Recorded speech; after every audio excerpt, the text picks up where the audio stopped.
Welcome to Everything is Changing. In each episode, we focus on circular economy, ecosystem restoration, energy transformation, sustainable mobility, and water resources. I am Ahmetcan Uzlaşık.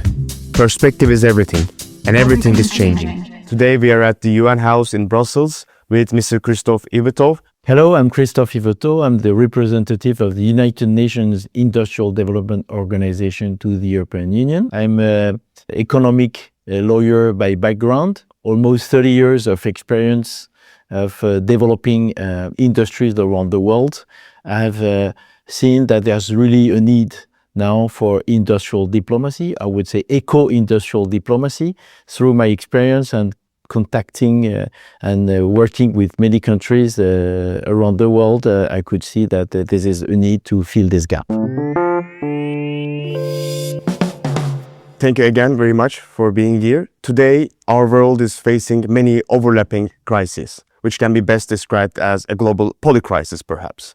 From climate change to supply chain disruptions, we are facing many overlapping crises. What opportunities do you see emerging from this global polycrisis? First of all, thank you for having me.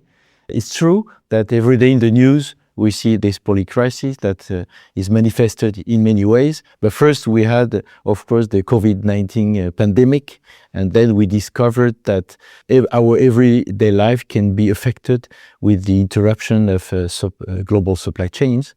We didn't have the mask, we didn't have sometimes even the paracetamol or very simple things that we thought were obvious, but we discovered that interruption in global supply chain can affect us. Then, of course, now we have the trade war, I would say, and that also highlights the importance of global supply chains. And we have, of course, all the catastrophes coming with the climate change. But in UNIDO, what we do, because we have an analysis of we have all the industrial statistics, so we can look at mega trends and that are beneath. It's important not to be every day on the news, but also to look at the big trends. And the big trends are of course, demographic transition and also the climate transition, the energy transition, I would say, linked to the climate. Also the global rebalancing of trade, but also the fourth industrial revolution. So when you look at those big trends, you see that industry is central.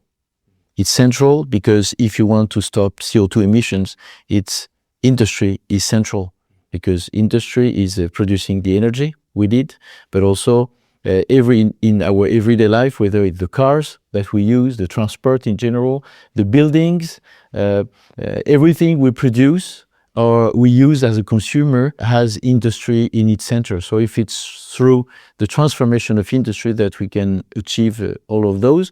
Also, if you look at what makes the news today, the global rebalancing of trade, it's true that it's an industrial problem. That's why, the US are putting those tariffs to rebuild their own manufacturing.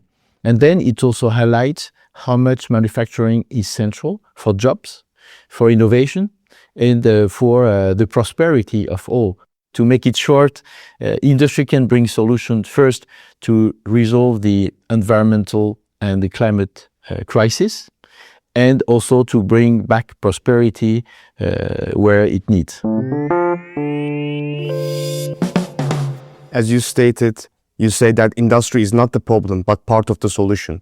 In your opinion, what will a truly sustainable industrial revolution look like in practice? There was the Draghi's report that everybody is looking at, and also there was the Leta's report on consolidating the single market.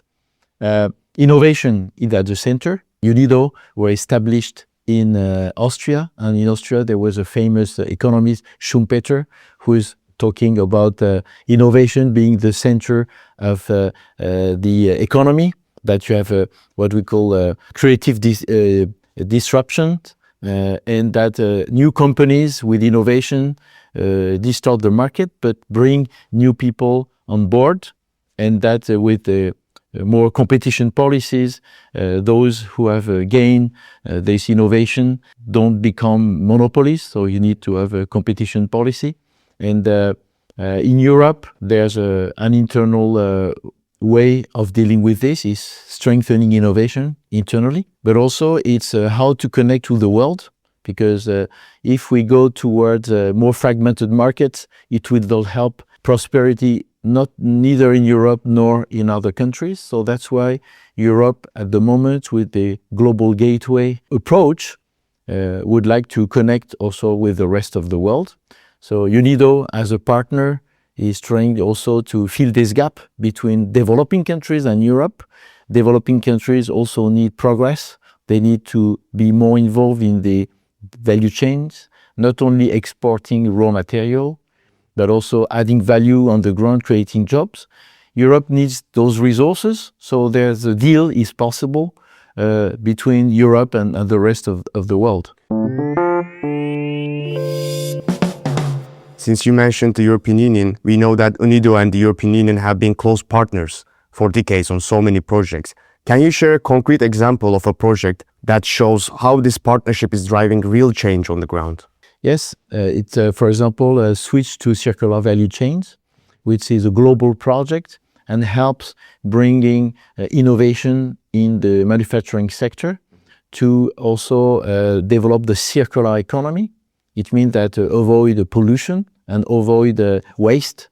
So waste should be avoided of our vocabulary because it's only raw material that we didn't think of how to use it.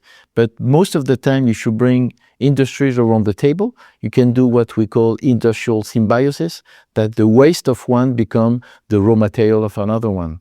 So this is really a circular way. We had a couple of days before, we had the representative diplomats from Pakistan and Bangladesh who came. They benefited from this project.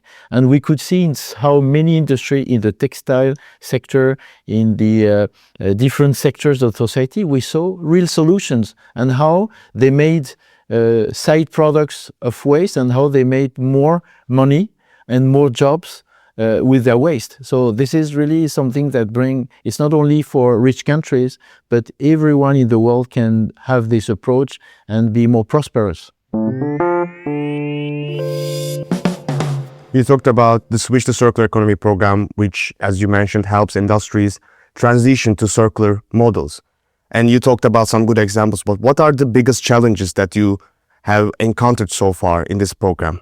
So in this program, most of this is information, because, most people, particularly if you're talking about small and medium enterprises, they don't have this knowledge. They don't know even that it exists, because sometimes solutions are created somewhere in the world that could work for you. And you need sometimes a bit to accompany those SMEs through programs like we do funded by the European Union, because you need, of course, skills. You need also technology, and you need also financial support. But when you do that, the potential is enormous. We have a big program like this for more than 10 years, what we call the Switch Med, which is for 1,000 Mediterranean countries, 7 of them. And we could show that investing 100 in those companies produce 4 or 5 times the private investment. So how to use public money in a useful way is to put this money in those programs of circular economy, because then they multiply the local private investment by 4 or 5 or more sometimes. SDG 9 focuses on industry, innovation, and infrastructure. If you could pick one action that would accelerate progress on this goal globally, what would that be? I think it's really the clean tech. Is really moving toward the clean tech, because it provides better jobs. We see everywhere that it drives the economy. There's no slowdown on this sector, and it brings social progress. It brings innovation. It brings better also wages, and you need better wages, of course, to give hope to people. So I think it's a good message. It helps modernize the economy, clean up also what has been of course, a negative past of industry, but bring a future for industry, and at the same time develop the prosperity. So I think it's a good message. Clean tech going green is a very good message, I think, for the future. As you already mentioned, one of the biggest, most pressing issue is the global imbalance between advanced economies and the developing nations.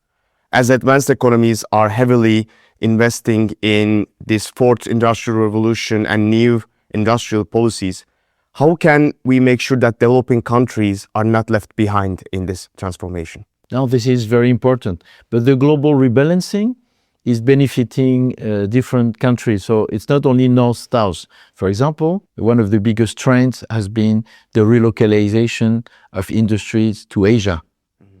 But it has been very good for social progress because those countries were poor, China, South Korea and others, and they lifted more than 1 billion people from poverty. So globally it's very good. The figures are very good. It has also created, losers in the North. That's why you have the MAGA in the US, you had the Brexit in Europe, you had the Gilets jaunes in France, because in many places in the North, people are desperate. They lost their job, they lost their hope, and now they are the social revolt in the North. At the same time, other developing countries didn't catch up with this. It's particularly Africa. Africa has all the necessary resources. It has young people, workforce, biggest workforce in the world is in Africa. And at the same time, they didn't benefit from this. This is why we believe being placed at the UNIDO Brussels office and in charge of developing the political dialogue and the cooperation with the European Union, we believe really in a partnership, international partnership, for example, between Africa and Europe, but also with Latin America, with Asia, to make sure that the global supply chain can continue to provide growth everywhere in the South, in the North. And it can be done if we don't reproduce always the same model of just extracting resources from poor countries without creating local jobs. So now if the New Deal, and this is what the Global Gateway is all about, also the critical raw material legislation of EU puts clearly, black on white, that industrialization should be part of this deal. It means that while Europe needs those materials that are in Africa, for example, in Latin America or everywhere, there should be a good sharing of the value. Means that local jobs, better paid jobs, more modern jobs, and that everyone will find a way to become more prosperous together. And one of the most key points here is industrial decarbonization. We know that industrial decarbonization could cut 1/3 of global CO2 emissions. But we are also seeing today that many countries are switching to new political mentalities and, let's say, not prioritizing green transition and circular economy principles as they used to. So in this world, in this polycrisis that we are facing, how could we approach the issue from an industrial diplomacy perspective? I think what is important is to show what we try to demonstrate in UNIDO, that it is good for business. When you are more energy efficient, so you waste less resources. We have seen with our latest industrial statistic globally that although you have increased industrial production, you have a decoupling of CO2 emission, which is the first time it happened in history, that before you had growth of industrial production, you have growth of CO2 emissions. But this time now we see very positively a decoupling. It means that now the industries all over the world, and it was not only in Europe and in the US or Japan, it's global. We see now that industry is becoming more energy efficient. Why is it good for companies? Because energy is a large cost. So if you cut in your emissions, in your inefficiencies, of course you become more profitable. So that's one sign. Now how to bring those who try to divert from this idea of decarbonization. I think, I don't know if people, consumers, are happy to have always this fossil pollution, because beyond global warming, it's also the particles that you breathe every day and the pollution. Maybe some governments want to divert, but I think the general public will not divert. And anyway, there will be more and more conditions. For example, for the European market, Europe has set up but the big objective of decarbonization by 2050 is there. So those who would like to trade with Europe and export to Europe will have to deal with the conditions of the single market. So it means that if they don't want to decarbonize, they will not have access to the European market anymore. And it's still the biggest market of the world. But also to achieve that, we need multilateralism. But some say that in today's world, multilateralism is in decline and international cooperation is very damaged, especially by the new dominant factor in international relations, which is transactionalism and leader diplomacy. How do you see that? To address this rebalancing, some countries, the US and others, everyone starting to put conditions and making international trade more difficult. So maybe we have to address this rebalancing.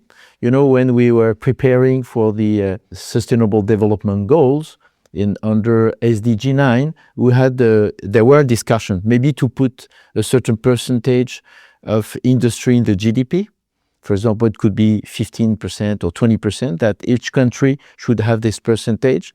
We didn't manage, but we put that the poorest should double their part of industry in their GDP, in global development, the wealth of the countries. It's important that we keep this idea of bringing all countries together. I think this will continue to be a big objective. And every day you see that even insurances themselves, they highlight this need for decarbonization, because you have now some areas in the world where you cannot have an insurance anymore because of climate catastrophes. So this is a fact, and this is something that industry and all countries need to address.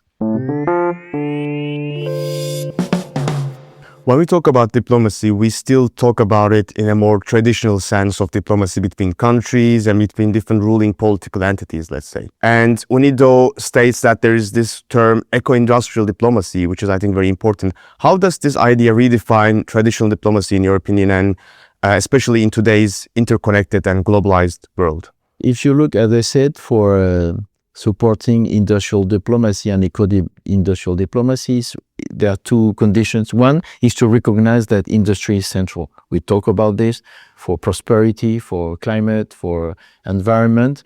Industry is central. Is to recognize that. So when you look at all the negotiation, you'll talk about climate diplomacy, you'll talk about blue economy diplomacy, ocean diplomacy. But all those diplomacy, if you look at that, it's all about limiting the impact of industry. That's all of this. All those negotiations, Paris Agreement, it's all about preserving our climate, preserving our earth. But all of this can be done only through the transformation of industry. So that it's recognition that industry is central.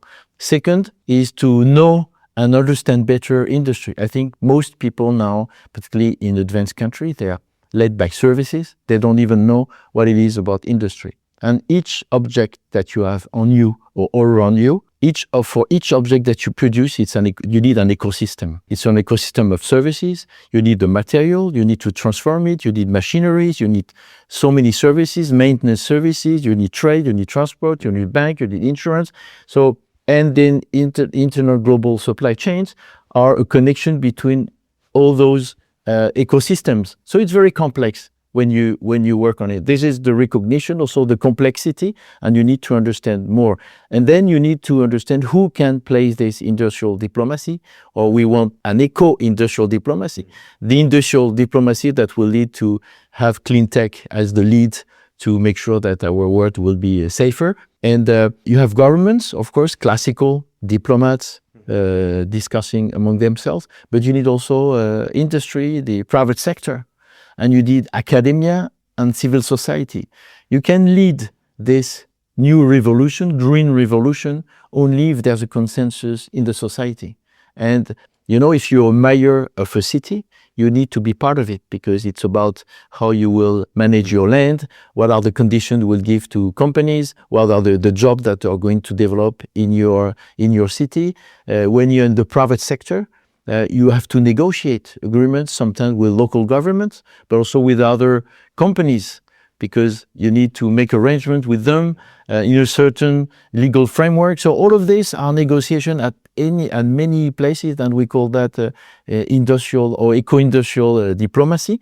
I think it's very important. I was explaining this recently to diplomats, and in fact, in their everyday life, they know a bit more about trade now, or economic diplomacy. What is the difference between industrial diplomacy, economic diplomacy?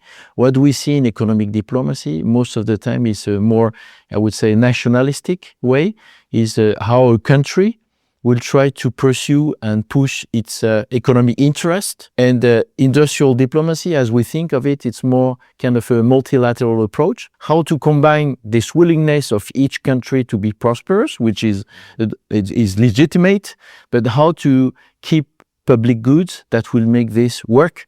Because, for example, when you have a product, if you want to sell it in a different market, you need international norms. Otherwise, you will have to produce your project for each small market, so it becomes very difficult for the producers. But if you agree on international standards and norms, your product can be sold everywhere in the world. And most of the time, to produce those international norms, you need people to meet, people from industry, people from civil society, from government. They meet 1 or 2 years to establish that they agree on the standard, that it works for them. So without those institutions that make global trade easier, I think everyone with its own economic diplomacy will fail. And we believe that if we work together, we can continue to have an international system that works. But also we need it more sustainable for the environment, but also that brings social progress for people.